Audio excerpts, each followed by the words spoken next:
prendiamo forbici e palloncino.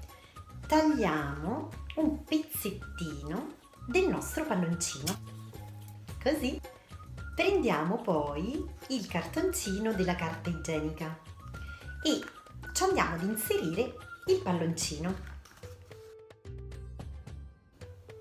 Ora ci andiamo a girare intorno lo scotch in modo tale che il palloncino rimanga ben saldo al nostro cartoncino.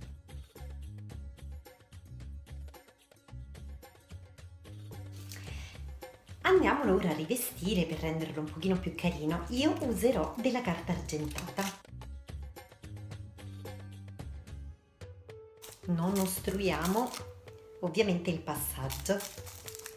E poi andiamo ad annodare la parte finale del palloncino.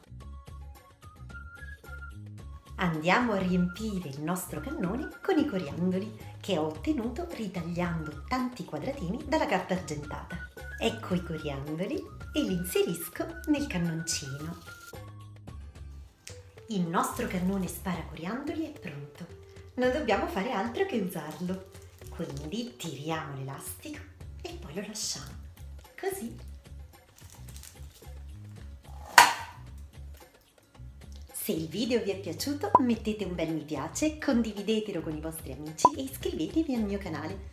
Attivate poi la campanella per essere sempre aggiornati sui nuovi video e date un'occhiata al mio sito www.ilfantasticomondodilu.it dove troverete tante idee, consigli e spunti su come organizzare la vostra festa. Ciao e al prossimo tutorial!